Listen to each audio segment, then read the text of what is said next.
Sean, Diddy Combs is filing a massive defamation lawsuit over alleged sex tapes involving the music star, other celebrities, and minors. Lawsuit accuses Courtney Burgess, a witness who testified in front of a grand jury, that she possessed those tapes, her lawyer Ariel Mitchell, and our parent company Nexstar Media. It accuses Burgess and the Mitchell of maliciously spreading lies, knowing that the alleged sex tapes did not exist, and our partners at News Nation of repeating that same false information. Burgess and her lawyer Mitchell did not immediately respond to the claims. Combs is seeking $50 million in damages.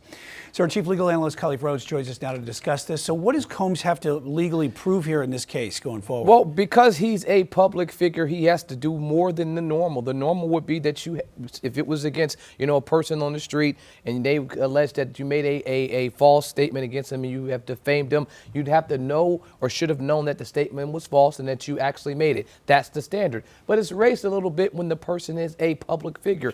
Combs is a public figure. So now, not only did they know or should have known that it was false and did they actually make the statement, but there also has to be something called actual malice. Not only did I know it was false, but I intend to do some harm by making these false statements.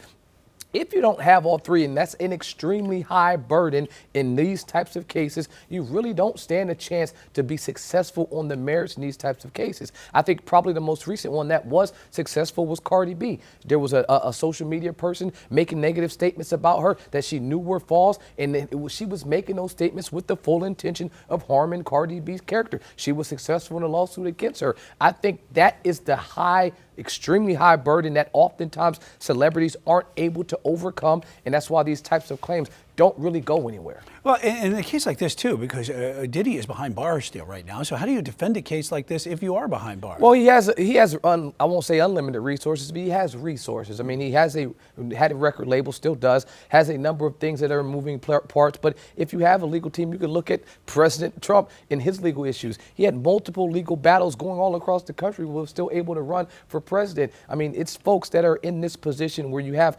resources that are more than most of us can imagine, where you're able to pay those legal fees for both a criminal defense case and for a case where you feel like you're wrong. And on the other side of it, if he is able to be successful, that $50 million could then shift to his criminal defense. And so it could be part of the strategy to figure out, well, how do I continue to fund this thing that's ultimately going to be extremely expensive, which is defending himself against the government, and most of the time it's not cheap. Yeah, when you got a sex crimes case like he's doing, it's going to have a big impact all the way around. And it looks like, where do you see this one going, though, as far as the case here with the lawyers and Nexstar? I think, I mean, if I'm Nexstar, this is a pretty cut and dry, that my folks would have had to know that we had some actual malice. So the continuing to air it, the continue to state it, the continue to bring people on to talk about it isn't enough, even if he was a regular person. But because he's a public figure, their lawyers will clearly know that this is a case that's not going to be one that, like I often say, that needs to go and settle.